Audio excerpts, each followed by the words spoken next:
You might have heard that you should get a pre-qualification or a pre-approval for a mortgage loan prior to going shopping for a new home. Even though these two terms are often used interchangeably, there are important differences between the two. And it's very important that you, as a home buyer, understand the differences. This is Mike Bryant with the Bryant Ferguson Group, and here I will explain the difference between the two.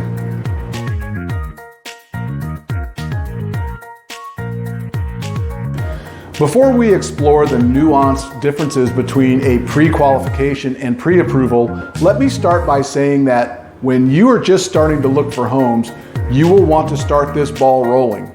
There's really no reason to not meet with and select a lender before you get too involved with home shopping. It would be like going shopping without any cash or credit cards on hand.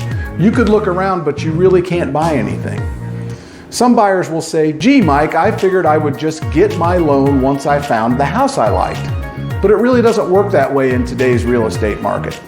Everyone involved needs to have some confidence that you, as a buyer, are able to make the purchase if you wanted to. Okay, so we know we need to get the lender involved at this point. Let's review the differences between pre-qualification and pre-approval.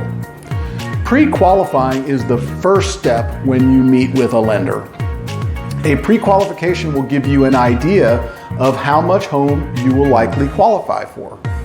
It will help you to set a budget that you and your realtor can use to make sure you are searching and reviewing homes that are clearly within your means to purchase. Getting pre-qualified involves supplying a bank or lender with your overall financial picture, including your debt, income, and assets. The lender will then provide an estimate of how much you can expect to borrow in the form of a pre-qualification letter. Since this is based solely on the information you have provided and has not yet been verified in the underwriting process, pre-qualification is a preliminary approval. Although having a pre-qualification letter does enable you to work with a realtor and potentially submit offers, it is critical to understand that there is still a risk of not being able to qualify if the lender were to discover an issue in your credit file during underwriting. We've experienced buyers who got under contract, paid for inspections, and even had the moving company scheduled, only to have the lender find something in underwriting that disqualified or delayed the approval. And let me tell you, that is not a good thing. For that reason, we recommend getting a pre-approval letter. This is a more thorough and involved process. It is what lenders call a full file. You must supply the lender with all the necessary documentation to do the full underwriting of your file. Because of this, the pre-approval process takes a little longer than pre-qualifying.